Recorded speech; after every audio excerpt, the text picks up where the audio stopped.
Hi viewers, welcome to Sudhi Telugu blogs.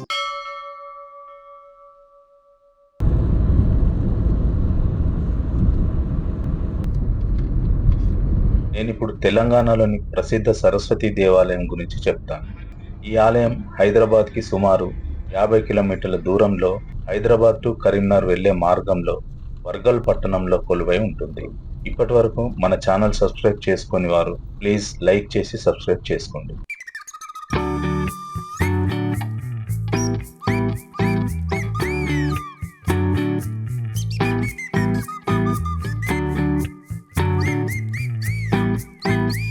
ఈ ఆలయం కంచి కామకోటి పీఠం ఆధ్వర్యంలో నిర్వహిస్తున్నారు. ఈ ఆలయం ప్రకృతి రమణీయతతో కనువిందు చేస్తూ చిన్న కొండపైన వెలిసి ఉంటుంది.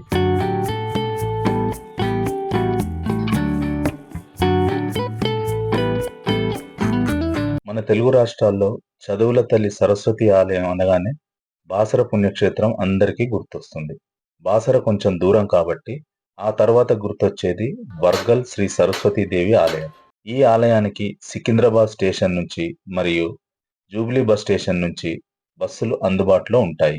ఇక్కడికి డైరెక్ట్ గా ట్రైన్ సౌకర్యం లేదు. ఈ ఆలయం టైమింగ్స్ వచ్చి ఉదయం 6 గంటల నుండి మధ్యాహ్నం 1 గంట వరకు, తిరిగి సాయంత్రం 4 గంటల నుండి రాత్రి 8 గంటల వరకు తెరిచి ఉంటుంది.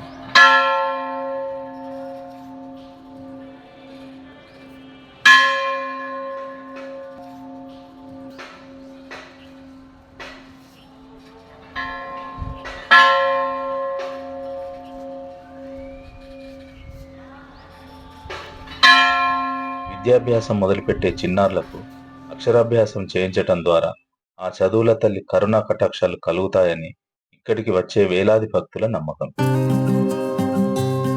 అమ్మవారు వెలిసి ఉన్న ఈ వర్గల్గిరి కొండపైనకు వెళ్ళాలంటే 2 అంతస్తులు మెట్ల మార్గంలో వెళ్ళాలి.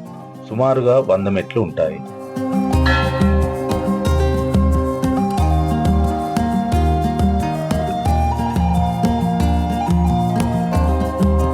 మెట్లు ఎక్కలేని వారి కోసం లిఫ్ట్ సదుపాయం కూడా ఉంది ఇక్కడ.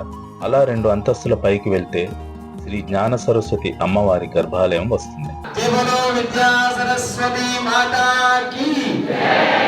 ఈ ఆలయంలో చిన్నపిల్లల అక్షరాభ్యాసం మరియు పరీక్షలకు వెళ్లే విద్యార్థులు వచ్చి ఇక్కడి అమ్మవారి దర్శనం చేసుకుని ఆ తల్లి దీవెనలు తీసుకోవడం ఇక్కడ చాలా ప్రసిద్ధి. ప్రతి నెల అమ్మవారి నక్షత్రం అయినటువంటి మూలా నక్షత్రం రోజున ఇక్కడ చండీ హోమం విశేషంగా జరుగుతుంది. ఈ ఆలయంలో ప్రతి శుక్రవారం మరియు అమ్మవారి జన్మ నక్షత్రం అయినటువంటి మూలా నక్షత్రం రోజున మరియు సెలవు దినాలలో ఈ ఆలయం రద్దీగా ఉంటుంది. ఇక్కడికి వచ్చే భక్తుల కోసం దేవస్థానం వారు ఉచిత అన్నప్రసాద కార్యక్రమం నిర్వహిస్తున్నారు.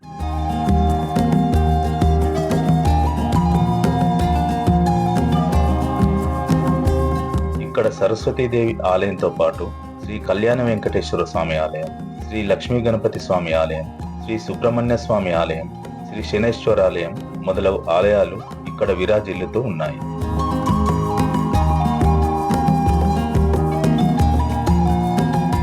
విద్యార్థుల చదువుల కోసమే కాకుండా ఇక్కడికి వచ్చే సకల భక్తజనుల కోరికలను ఆ అమ్మవారు గ్రహించి తదనుగుణంగా అనుగ్రహిస్తారని, అన్ని బాధలను దూరం చేసి చల్లగా చూస్తారని కోరుకుంటూ శుభం.